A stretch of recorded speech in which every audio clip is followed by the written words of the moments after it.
दीदी हैं, बुआ हैं, नानी है, दादी हैं, लगता है कि सारे रिश्ते उनके आंचल में सिमट जाते हैं। आइए इस बेटी की कविता सुने।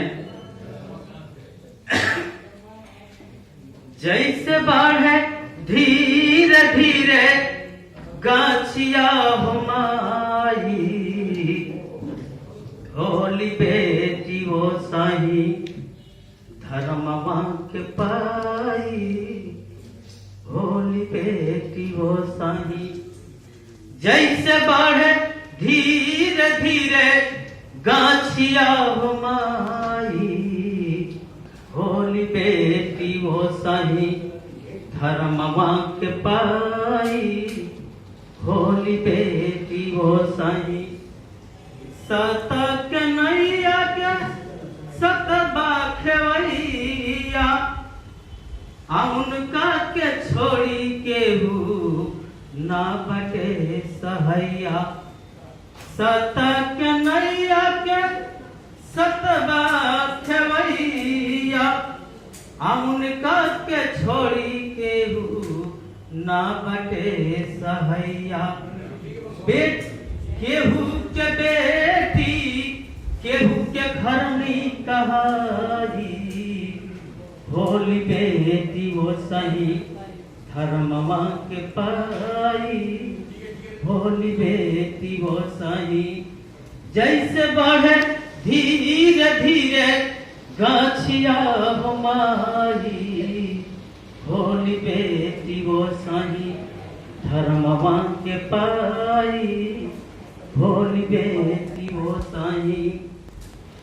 अजवना के थाली बाटी चमकाता चांदी के, सुख के समान बदलू हमरा के साजी के। जवना के थाली बाटी चमकाता चांदी के, सुख के समान बदलू हमरा के साजी के। भेजतारू लाला की चादरिया ओढ़ाई, होली बेटी वो सही धर्मवा के पाई, होली बेटी वो सही। जैसे बढ़े धीरे धीरे गाछिया हमारी, होली बेटी वो सही धर्मवा के पाई, होली बेटी वो सही। अब बाबा के आँख डाली आज के ठेहुनवा, अपनियो बजात बानी घर के पहुनवा। बाबा के आँख डाली आज के ठेहुनवा, अपनियो बजात बानी घर के पहुनवा। बेटी बेटी कहिया के पर धधाई, होली बेटी वो सही धर्मवा के पाई, होली बेटी वो सही। जैसे बढ़े धीरे धीरे गाछिया हमारी, होली बेटी वो सही धर्मवा के पाई, होली बेटी वो सही। अंतिम पंक्ति है कि छुट्टी गई गांव घर, छुट्टी गई गांव घर, छुट्टी गई सखिया। अब भइल बाटे सावन भादो सबही के आखिया।